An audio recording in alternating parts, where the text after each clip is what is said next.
This is the Friday, January 31st, 2014 version of the Market Plus segment. Joining us now is Naomi Blohm. Naomi, welcome back. Hi, thank you. We've got a lot of questions this week on dairy prices. You are our resident dairy expert. Peter in Ames, Iowa is curious, where do you think milk prices are going to go? And is this a good time to expand the herd? Okay, that's a really good question. For now, milk prices will stay firm. So firm means for front month contracts that maybe we see it touch back down to $20. It's hard to think that they're going to go much higher from here. The market is just overbought, and this is one of those prices where you're thinking, okay, well, can the consumer demand really keep up with this? And because production is so strong right now, if there's any waiver at all in demand, as far as the export goes, we'll see the prices just fall apart. But for now, because the export market is strong and we have no reason to suspect that it would do anything otherwise, the dollar still is low. And as far as, the global economy is growing, of course, they want protein and they like cheese. Who doesn't like cheese and who doesn't like to have the other proteins that are out there? So we're still looking for firm prices, but it doesn't mean be complacent. And I would be hesitant to expand the herd much now just because it's a demand-led market and it's not that we have a lack of supply. However, keeping an eye on the drought out west and with California, it is something to be mindful of. So it would be something where if you were to expand the herd, move so cautiously, really cross your T's and, dot your I's and know what you're doing. So the milk market has cycles, of course, and it seems to be every 3 years or so. So you would think that some things would happen and prices fall, but for now we're really looking for just firm prices. Now you mentioned the drought in California and big dairy producer out in California.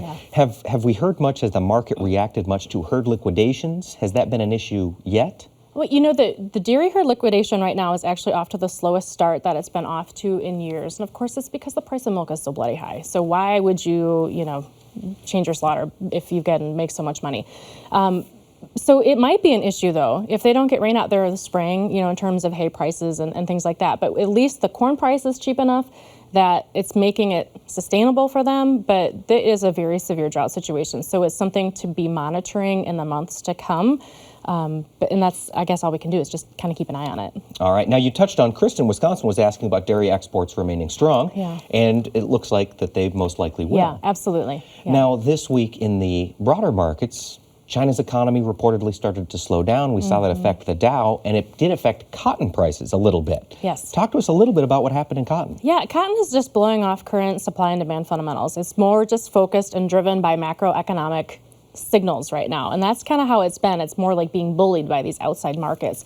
So the thought is that, people, if prices around the world fail in terms of like economies and things falter, they're going to choose food over clothing. So that's why cotton just can't, just continue a rally or anything like that, because there's concerns that, well, if the global economy is still a little faltery, then, why would we have demand for cotton in terms of, clothing and that type of a thing. So for now, maybe cotton this spring, if we have a sort of like a fight for acres or anything like that, we could see something. But China demand right now isn't that strong, so it's a market that'll probably just stay sideways and mostly still driven for now by the macroeconomic conditions. Okay. Now, we touched during the show about the record high prices we're seeing in the meats. We've talked about record high in the dairy, and Market Enterprise Kansas is curious. People are starting to get concerned about grocery prices as we look to the futures. As we look to the future, what's going to happen when the consumer starts to feel these prices? Is that a major headwind? Well, it is going to be something that affects it. You'll hear consumers and they'll complain about it. It'll become the news stories on the national news and that type of a thing. But overall, if you have a diet that has milk in it, and especially one that has cheese in it, you're not going to cut back your milk consumption, really. You're drinking your milk. The cheese, you might cut back on that a little bit, but overall, my concern would be more that the cattle market would be affected versus the dairy market, because that is getting higher at the store. It really is. And so that is something where you are going to look for a cheaper substitute. If I'm grocery shopping, you know, I am going to look at the price of, you know, on the package of beef, and I'm going to say, I guess we're going to have pork tonight, kids, instead, and do something like that. So that is something to be watching. Okay. Now we've got a question from Phil in Ontario, Canada. He's asking, we're going to see a record Brazilian soybean crop, is what it looks like. We're also going to probably then see record port congestion down in Brazil.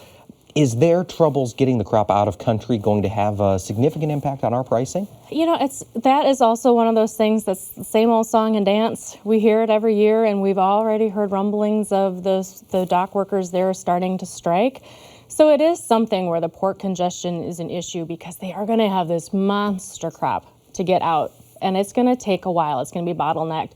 But right now, the world is knowing that the crop is there. You just have to be patient. It's going to come out. So it's not anything that's going to be a market mover for price to go higher.